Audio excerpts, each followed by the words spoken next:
So good morning and welcome to all of you. Welcome to this Health and Family Life Education, the Parenting Edition. We are happy that you're joining us. I know you would have missed us last week, but we're back again this week. And this week we're back with a special guest. You may be seeing her on the screen, so I'll introduce her. Alicia, welcome. Alicia Hoyt is a clinical psychologist, and she's joining us for today's session on puberty. So Alicia, welcome. Thank you very much, Trish. Nice to be back with you. Good. So we are hoping that you are joining us. So if you're now coming in and you want to find out what's going on, you need to like and share and comment so that others will get to know what we're talking about today. Today we're talking about puberty. And I remember my days, but before we go by my days of puberty, I want you to think back about your own days, you parents, you caregivers, you grandparents, about what do you remember about puberty? And we're just waiting for some, persons to join the live before we start this conversation. So let me check and see how many people are joining us, how many people have tuned in, so that we can begin this conversation on puberty today. So welcome, to all of you who are joining us, and we hope that again you would like, share, and comment on this live so that others can get in the know as well. So, Alicia, welcome again. So here we go. When you think about puberty, Alicia, today we go in there. What comes to your mind? What was your experience of puberty? Anything you can think of? I could think of a few memories. This sudden growth spurt. So I'm like 5'11". And I remember that was probably close to my height at age 13, 14. So I remember, outgrowing my jeans, outgrowing my uniform, just being this long, goofy, gangly child. My nickname was Tall 12. Remember that soft drink? Yes, I remember. And the constant jokes about being taller than your mother and you could drink soup on her head. And it's just this emphasis on how much I had grown and just feeling completely awkward in this body. Those are some of the first memories I have. It wasn't easy. Thank you for sharing that. My own memories of puberty, 11 years and being in standard 5. And just feeling very awkward in my body, but not sure what was happening. I was tall and slim like you, and I had a lot, I was more endowed. I had more breasts than other people in the school as standard 5. I remember feeling awkward and walking like this, that just feeling that something is happening in my body and I don't know what's going on. And here I am in standard 5. And people kind of laughing at you and your shirt being too tight. Wow. And, my shirt was just feeling tight, but I just didn't know. And then even my body odor had changed as well. And I remember just not sure how to deal with all of that because people were laughing at you. Yeah. I became conscious that I had a body smell. Before my mother introduced us to deodorant. So that I remember feeling that and feeling very awkward and ashamed of who I was becoming, but I didn't have the words to say that, I don't like this body. I don't like what I'm becoming. So that was, some of the early experiences of puberty that I have had. I remember. Go ahead, you remember? No, I remember. Well, somehow September Form 1, I was still 10.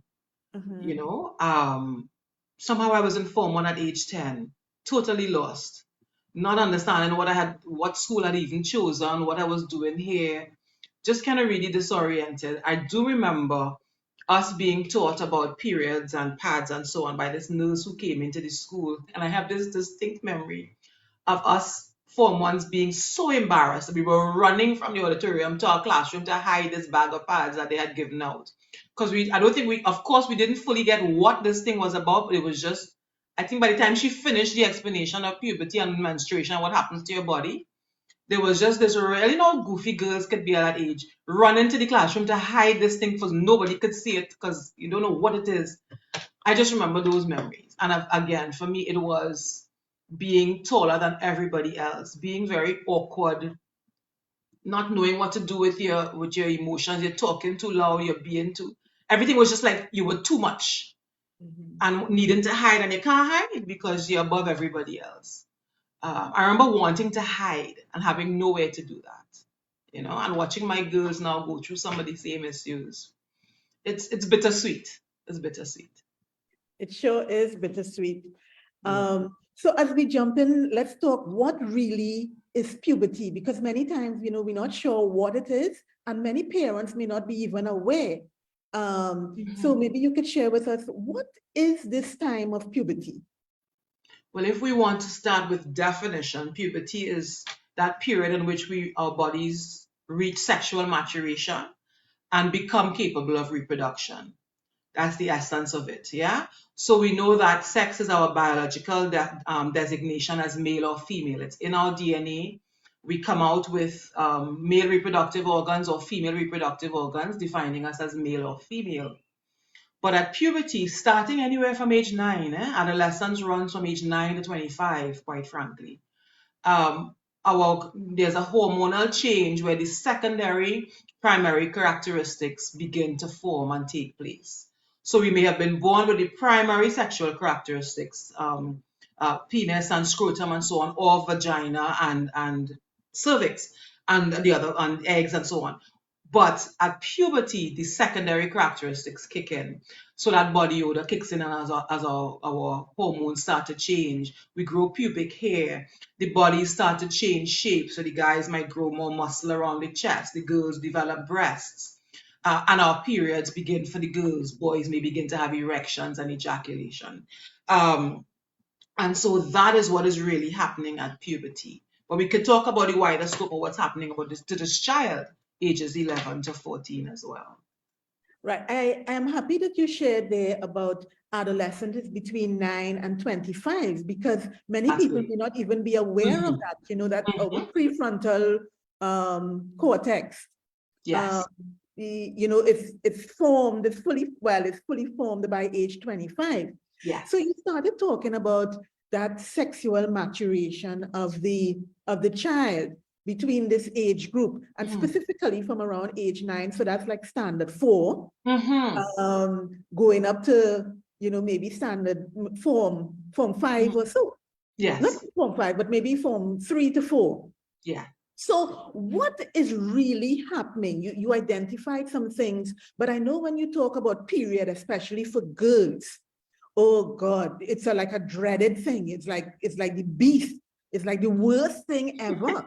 Yeah. And there's so many challenges, and some girls do have challenges with the onset of their period, and it continues for a time. But can we here talk about what really is the purpose of a girl's menstruation or period, as we call it? Can you share with us a little bit on that? Yeah, and it's really important at this point for us as parents to get comfortable using the correct language, the biological language, and rather than telling them, they've now become a woman or it's the flowering age, we need to help them understand what's happening. As women, we were born with our eggs. We're born with eggs within our ovaries, within our bodies, but they're inactive.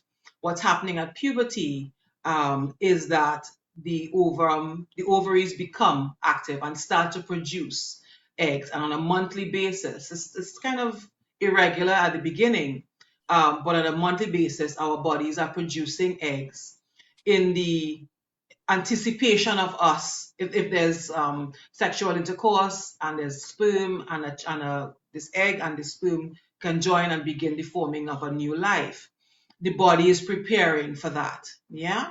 And so we need to help our children understand that this is a natural process. An egg is being released from the ovary, it's coming down our fallopian tubes into the womb, into our uterus, which is the womb. Our body is producing more blood and more tissue within the womb in case it's needed, in case there is a fetus to start growing. So our hormonal levels grow up to rise to accommodate all of those changes and preparation each month. There is no fertilization of the egg. Our children are young, they're not having sex. There's no fertilization of the egg. The hormone levels go back down, and all of that bloody tissue within the womb is expelled from the body along with the unfertilized egg. And that's what we see as menstruation. That's what we see as our bodies passing blood. And it's really, really important in that calm, logical way, with a sense of wonder and awe that we are created like this by God, to communicate this bit by bit to our children, because it's terrifying. Can you imagine? Well, we imagine, right, Trish, having gone through that.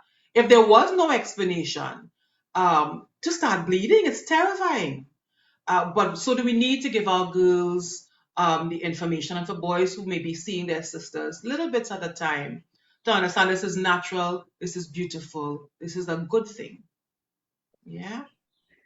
You said a lot of things there that were very important. And one of the things that you shared there was the rise in hormone, in hormonal levels for the girls, especially with the onset of your period. And, sometimes you like a boy, you may find yourself, oh, I like him, especially around that time where there's a rise in hormones. And when your period is finished, you realize, I don't like that stupid boy, no? That was what made me like. And you're vexed with him. Yeah, you're vexed with him, And some women still go through that, even. So it's not just in puberty that happens. It also happens in adult life as well.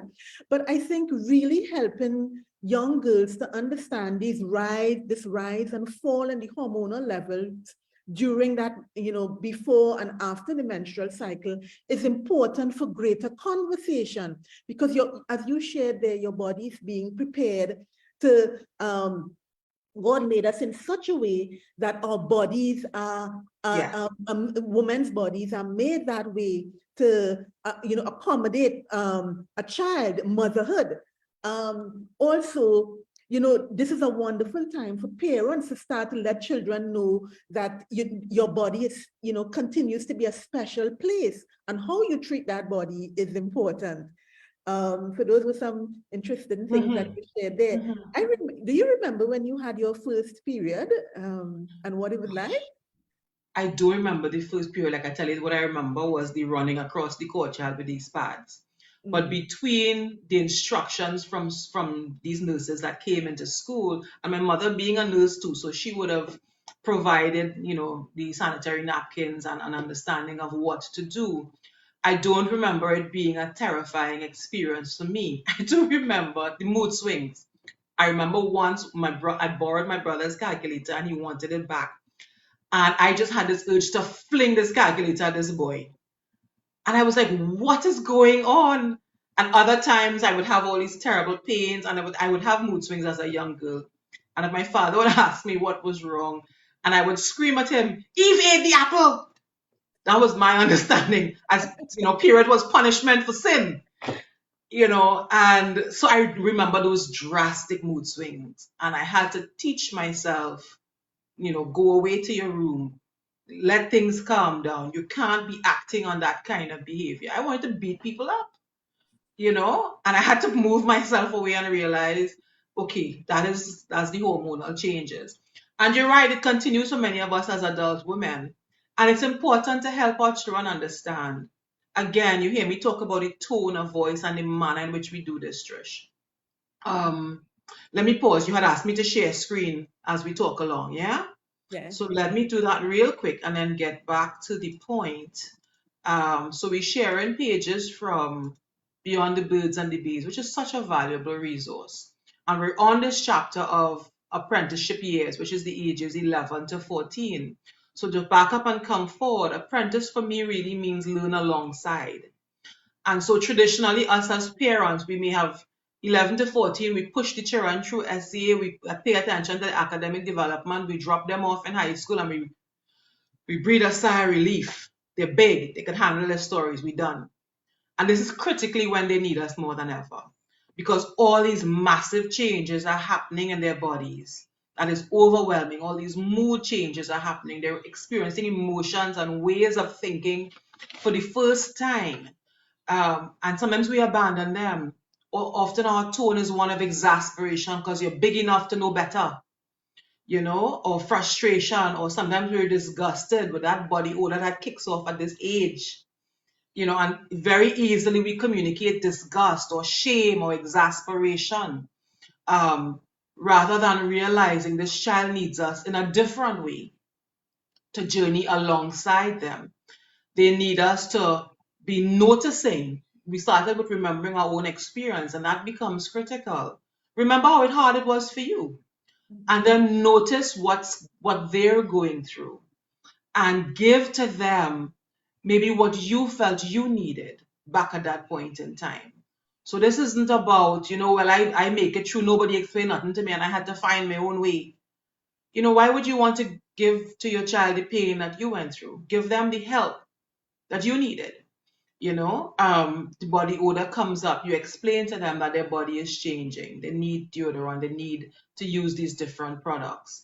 Um, you realize that they're uncomfortable with the period, or they're having a lot of pain.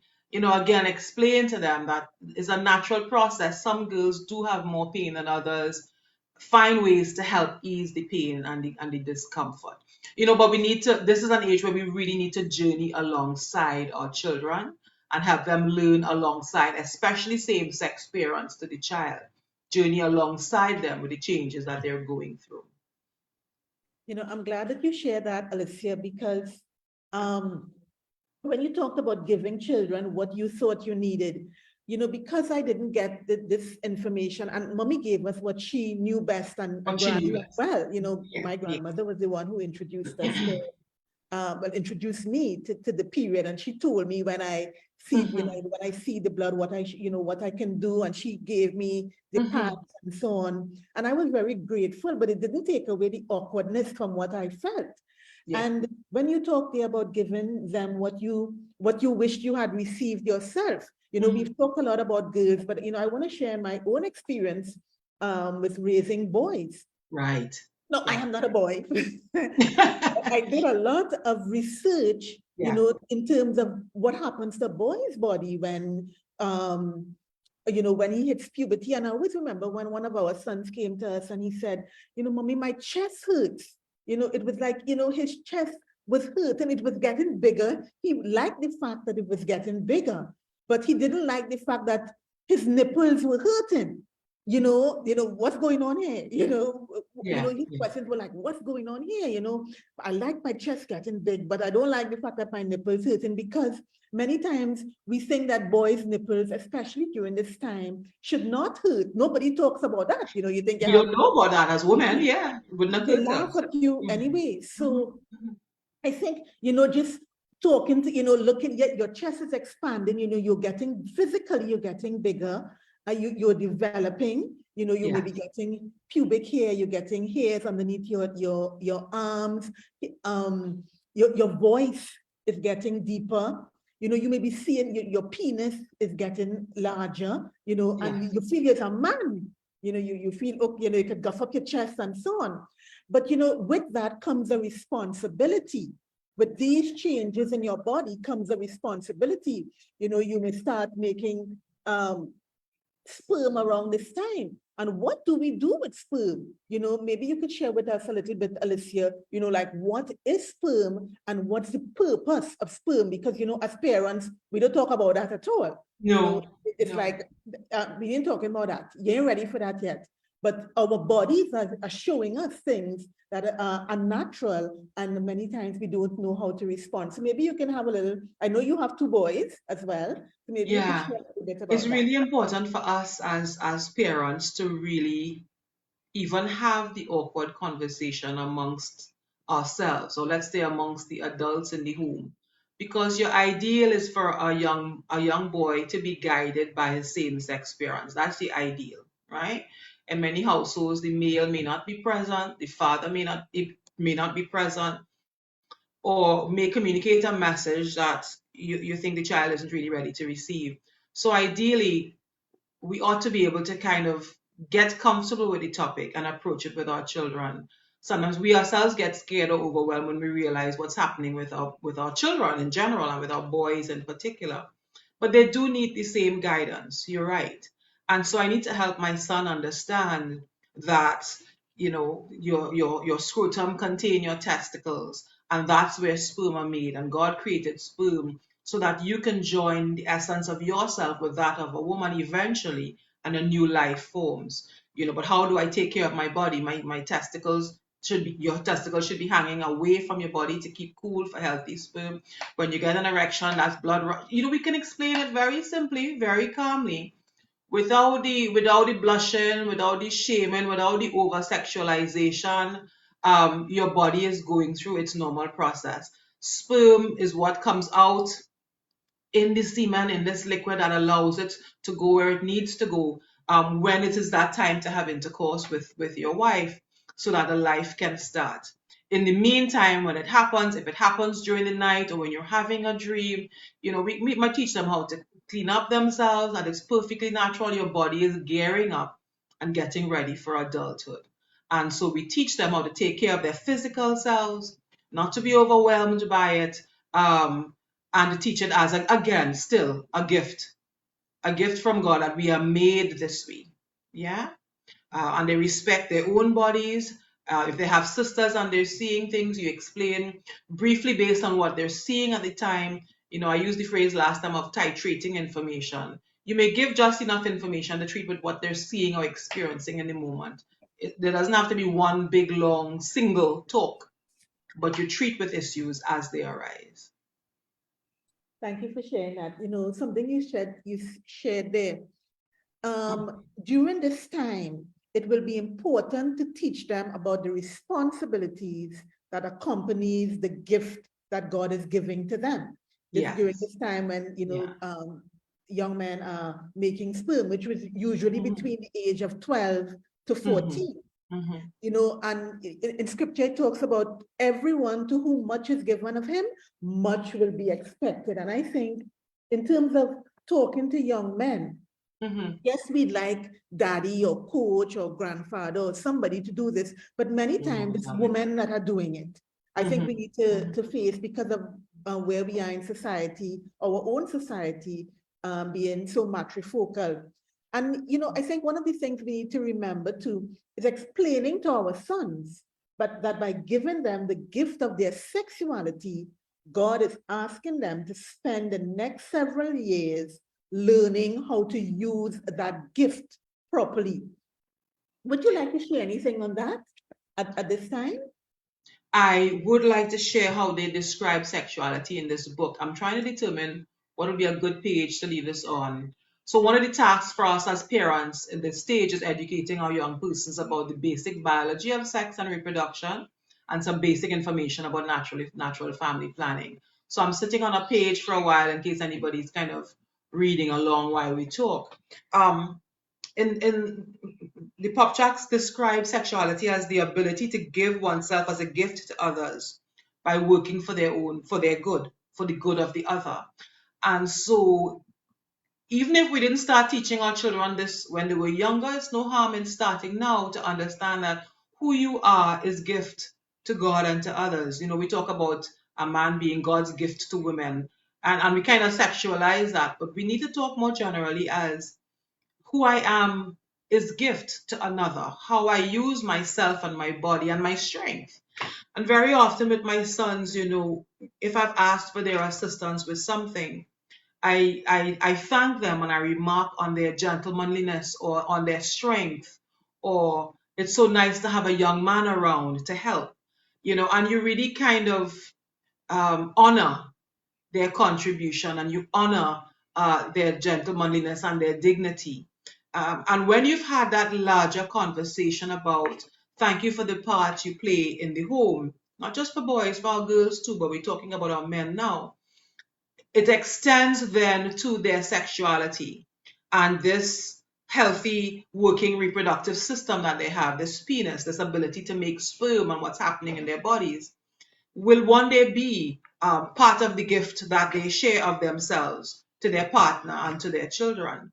And so you teach them to regard and respect that gift as part of who they are, rather than this overemphasis on sperm. We have to remember too that a lot of our boys, children in general, Boys more so may be exposed to pornography around this standard 5, Form 1 age. And unless we're giving a counter message about sex and sexuality, that's going to be their first encounter with sex and sexuality, that objectification of the body and that overemphasis on the pleasure that sex seems to bring and the glamorization of sex out of a context.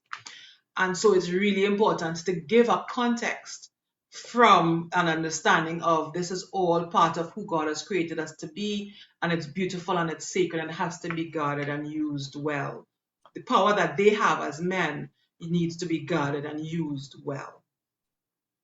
I'm glad that you shared that. You shared so many things there that I found very helpful. You talked about and emphasizing family service. At this time of life, we should be, it's important to encourage our young men to experience, holding the door for even if it's your mother, if you're going to all of you are eating in one place and you go in with your plate to the kitchen, asking somebody, can I take your plate too? Yeah. Or holding the door for somebody else, if you see somebody leaving, serving at home, because as you get older, service, as you serve in the home, is more likely that you will, have greater service within the community. So as we tie up today's session, some things maybe what you can share with us, Alicia, is what are some tips in terms of to help parents continue to provide this biological information, but also cognitively, what are some things that they can do, like providing a care package with the deodorant and different things. Maybe you could share a little bit on that with us. It's really going to be important to reflect on your own experience and to work at moving in empathy. If you struggled through, there's no reason to think that your child should struggle through as well. Give to them what you would have needed in terms of information, support, and compassion. Your child is at an age where they are growing in their capacity for moral understanding and for understanding abstract concepts. We need to give them, we have to give them context, explanation, and reason for what's going on with them. So we need to shift from the buff and beat mentality, as I call it, to really helping a child understand what's happening. Give them the tools, give them the sanitary napkins, give them the deodorant, help them figure out a routine for doing that even at school for our boys and our girls. Don't leave them to be exposed to teasing and bullying because of things like body odor or growth changes. Help them navigate that with good advice and guidance. Pay attention. Pay attention to them. This is not the age to leave them alone because they're big enough now and should know better. They need information. They've not been in this phase before. Be there calm. We have to manage our emotions to make room for all that they're going through, the guilt, the anger, the shame, the embarrassment, the overexcitement, the infatuation. We have to be the calm in the room as they journey through their different changes. And tell the truth. Tell the truth about sex in measured amounts as it comes up. As you see them dealing with an erection or a wet dream, as they're having pain from their period, as their body is growing and changing. As you see them, they share with you a story of something that happened that day at school. Share the truth about sex, a little piece of the information, as being a gift from God and a responsibility to be regarded. That sex does feel good. That's why people talk about it so much. The issues with pornography and how it misrepresents what sex is as a connection and a relationship between two people. Tell the truth, be there calm, and help them get the tools they need so that they can learn alongside you and not be left alone. That's lovely. Thanks a lot, Alicia, for sharing that. And as we come to the end, I just want to remind you that the book Beyond the Birds and the Bees by, maybe Alicia, you can stop sharing for a moment. Sure.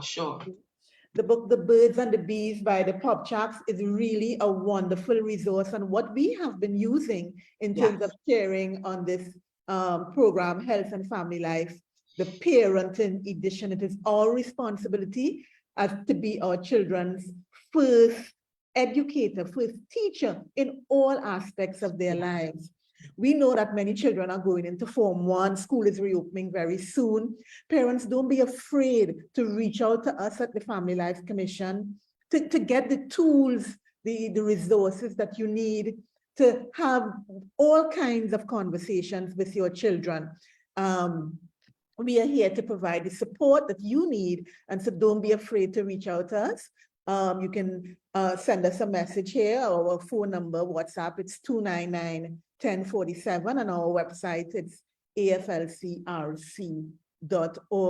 Alicia, thank you very much for joining us today. I really hope you'll be back soon, because we have a lot more. We only covered one aspect. I know, really, time went, yeah. time flew. But we hope that we will continue with these conversations to really empower you parents to be the best that we can be, because we all know that we are all on a journey. So thank you, Alicia. Thanks to all our viewers. Remember to like, share, and comment, and we look forward to seeing you next week as we continue with puberty and we continue to engage different aspects of our children. Thank you, and God bless you. Thank you, Trish. Bye-bye, everybody. Bye-bye.